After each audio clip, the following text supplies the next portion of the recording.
అందరికీ నమస్కారం అండి. Welcome to our channel Shatakshar.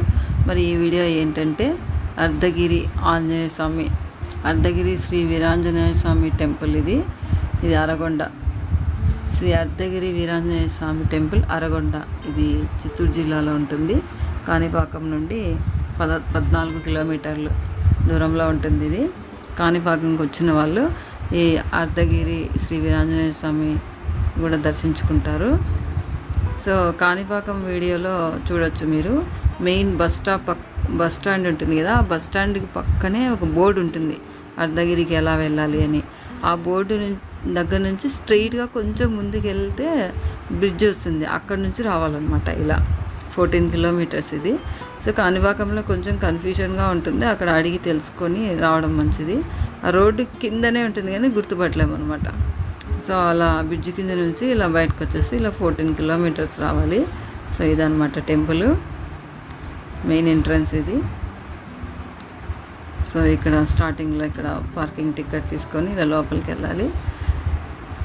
So Anantapuram జిల్లాలో నెట్టికంటి ఆంజనేయ స్వామి, కసాపురం, ఇంకా కడప జిల్లాకు చెందిన గండి ఆంజనేయ స్వామి టెంపుల్, ఇంకా అనంతపురం జిల్లాలో ఉన్న నెట్టికంటి ఆంజనేయ స్వామి, ఇంకా మురిడి ఆంజనేయ స్వామి, ఎలాగో ఇక్కడ కూడా చిత్తూరు జిల్లాలో అర్ధగిరి శ్రీ వీరాంజనేయ స్వామి అరగుండు చాలా ఫేమస్ అనమాట. ఇది టెంపుల్ కాణిపాకం నుంచి 14 కిలోమీటర్స్ దూరంలో ఉంటుంది. తిరుపతికి వెళ్ళిన వాళ్ళు ఈ కాణిపాకంకి వచ్చినప్పుడు ఈ అరగుండ ఆంజనేయ స్వామిని కూడా దర్శించుకోండి. ప్లేస్ మాత్రం చాలా బాగుంది. ఇలా కొండల మధ్యలో ఇలా వెళ్ళాలి. చాలా ఇలా స్పీడ్గా అయితే వెళ్ళొద్దండి, ఎందుకంటే టర్నింగ్స్ ఎక్కువ ఉంటాయి, చాలా జాగ్రత్తగా వెళ్ళాలి. కానీ ఇలా బాగుంటుంది ఇక్కడ కూడా ప్లేస్. ఇలా కొండల మధ్యలో వెళ్తూ ఉన్నాము. ఆంజనేయ స్వామిని నేనైతే ఇప్పటివరకు కొండ మీద ఉండటం ఇప్పటివరకు నేను చూసిన వాటిలో చూడలేదు, ఇదే ఫస్ట్ టైము. మేబీ కొన్ని ఏరియాస్లో ఆంజనేయ స్వామి కొండ మీద ఉండొచ్చు, కానీ నేనైతే ఇది ఫస్ట్ టైం చూస్తున్నాను ఆంజనేయ స్వామి కొండ మీద ఉండటము. మెయిన్ స్టోరీ ఏంటంటే లక్ష్మణుడి కోసము సంజీవిని వనమూలిక కావాల్సి వస్తుంది కదా. సో అప్పుడు రావణుడి దగ్గర యుద్ధంకి వెళ్ళినప్పుడు అవసరం అవుతుంది కదా, అప్పుడు లక్ష్మణుడి కోసము సంజీవిని పర్వతానికి వెళ్ళిన ఆంజనేయ స్వామి ఆ సంజీవిని మూలిక ఏదో తెలియక మొత్తం కొండనంతా తీసుకొని వస్తూ ఉంటాడు. చాలా చోట్ల మనం ఆంజనేయ స్వామి కొండని ఇలా ఎత్తుకొని రావడము, ఆ ఫోటో చూస్తుంటాం కదా, అదే అనమాట. ఆ కొండని తీసుకొని వస్తున్నప్పుడు ఒక చిన్న ముక్క ఇక్కడ పడిపోయిందంట. ఈ అరగొండలో పడిపోవడం వల్ల శ్రీ అర్ధగిరి వీరాంజనేయ స్వామి అని పేరు వచ్చింది ఇక్కడ. సో కొండ మీద ఉంటాడు దేవుడు. ఇదనమాట మెయిన్ బోర్డు. ఇలా ఇక్కడంతా ఇట్లా ఉంటుంది, లెఫ్ట్ సైడ్ ఉంటాయి ఇవన్నీ. సో ఇక్కడ ఒక పుష్కరిణి కూడా ఉంది. ఆ పుష్కరిణిలో స్నానం చేస్తే మంచిది అంటారు. ఇప్పుడు ఇదే ఇక్కడ ఆంజనేయ స్వామి టెంపుల్ ఈ విగ్రహం ఉంది కదా, చాలా పెద్ద విగ్రహము. దీని వెనకాలే ఉంది చూడండి, అది పుష్కరిణి అనమాట, సంజీవరాయ పుష్కరిణి అని. చాలా అక్కడ ఇంతకుముందు స్నానాలు చేసేవాళ్ళు, ఇప్పుడు మాత్రం లేదు, ట్యాప్స్ పెట్టినారు. కొలాయిల్లో నుంచి కొంచెం నీళ్ళు తీసుకొని తల మీద చల్లుకొని వెళ్తూ ఉంటారు. సో ఆ విగ్రహం దగ్గర ఇందాక చూశారు కదా మీరు, ఆంజనేయ స్వామి విగ్రహం, అక్కడ ఫొటోస్ కూడా ఎక్కువ తీసుకుంటూ ఉంటారు.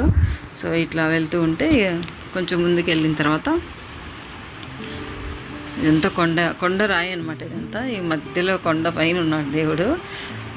సో ఇక్కడ నుంచి ఈ మెట్ల నుంచి శివాలయంకి, ఇంకా అయ్యప్ప స్వామి దేవాలయంకి కూడా ఇలా వెళ్తూ ఉంటారు. సో మేము చీకటి పడింది కాబట్టి వెళ్ళలేదు. ఇది వచ్చేసి temple, main temple Sri Ardhagiri Anjaneya Swamy Veeranjaneya Swamy temple ఇది. సో ఇట్లా వస్తూ అక్కడ ఉండేది లడ్డూస్ ప్లేస్, దాని తర్వాత పుష్కరిణి ఉంది. అదిగా ఇప్పుడు చూపిస్తున్నాను కదా, ఇది టెంపుల్ అనమాట. ఇందాక చూపించాను కదా, అది పుష్కరిణి, ఇది మెయిన్ టెంపుల్. ఇలా లోపలికి వెళ్తూ ఉన్నాము. యాక్చువల్గా శనివారం రోజు అయితే బాగా రష్గా ఉంటుంది, మేము విడి దినం పోయినాం కాబట్టి కొంచెం రష్ లేదు. సో ఇలా మెయిన్ ఎంట్రన్స్, ఇట్లా లోపలికి వెళ్తూ ఉన్నాము. మెయిన్ ఇక్కడ కోతులు ఎక్కువ ఉన్నాయన్నమాట, చాలా ఉన్నాయి కోతులు. ఈవెన్ మనం కొనే ప్రసాదం కూడా దాచిపెట్టుకోవాల్సి వస్తుంది అనమాట, అంత ఇబ్బందిగా ఉంది. లడ్డూలు అమ్మే ప్లేస్ కూడా క్లోజ్గా ఉంటుంది. ఇది చూడండి, అక్కడ ఫొటోస్ కనిపిస్తున్నాయి కదా, సీతా రామలక్ష్మణ సమేత ఆంజనేయ స్వామి ఫోటో ఉంది కదా అక్కడ. ఇది మెయిన్ గుడి, దాని ముందు ఇక్కడ ఒక ఫోటో కనిపిస్తుంది కదా దేవుళ్ళేదా, అక్కడ ఎక్కువ ఫొటోస్ తీసుకుంటుంటారు అందరూ. సో ఇలా వచ్చాము చూడండి. ఇక్కడ కొంచెం ఇక్కడ ముందు చూపిస్తున్నాను మీకు. యాక్చువల్గా ఈ ఏరియా వాళ్ళకి ఇది పాత గుడి ఉండొచ్చు, నాకైతే మాత్రం ఇది కొత్త గుడినే. సో ఇక్కడ మహిమాన్విత శ్రీ అర్ధగిరి ఆంజనేయ స్వామి చరిత్ర అంతా ఇక్కడ ఉంటుంది, చదువుకోండి.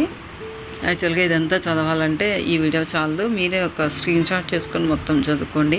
దీని చరిత్ర తెలియాలంటే చూడండి. త్రేతాయుగంలో సీతమ్మ తల్లి అపహరించిన రావణుడితో శ్రీరాముడితో జరిగిన యుద్ధంలో, భీకరమైన యుద్ధంలో లక్ష్మణుడు గాయపడినప్పుడు అప్పుడు సుసేనుడు చెప్తాడనమాట, సంజీవిని వనమూలికతో బ్రతికించవచ్చు ప్రాణాన్ని అని. అందుకు అప్పుడు ఆంజనేయ స్వామి సంజీవ పర్వతం దగ్గరికి వెళ్ళి ఆ వనమూలికి ఏదో తెలియక కొండను మొత్తం తీసుకొస్తూ ఉంటాడు.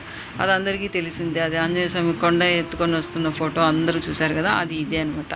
ఆ కొండ మీద నుంచి ఒక ముక్క ఇక్కడ పడిందంట. సో అందుకే దీనికి అర్ధగిరి ఆంజనేయ స్వామి టెంపుల్ అని పేరు వచ్చింది. సో ఇది ఇలా వెళ్ళాలి దర్శనానికి. ఒకసారి మీరు కూడా ఆ బోర్డు మళ్ళీ స్లోగా హిస్టరీ చదువుకోండి.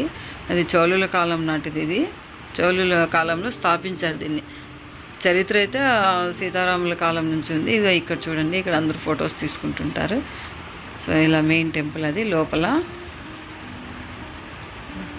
టెంపుల్ చాలా చిన్నగా ఉంటుంది కానీ చాలా పవిత్రమైంది, ప్లస్ ఇంకా చాలా ఫేమస్ అనమాట. సో ఆ ఏరియా వాళ్ళకి మాత్రము ఇది వాళ్ళ ఇంటి దేవుడు కూడా అయింటాడు కొంతమందికి. కానీ మనం అనంతపురము, ఈ కడప జిల్లాలకి గండి ఆంజనేయ స్వామి, నెట్టకంటి ఆంజనేయ స్వామి, కసాపురం ఎలాగో ఈ ఏరియా వాళ్ళకి కూడా అర్ధగిరి ఆంజనేయ స్వామి అంత ఫేమస్ అనమాట. ఓకేనా? మరి వీడియో నచ్చినట్లయితే లైక్ చేయండి. Thank you for watching. Bye.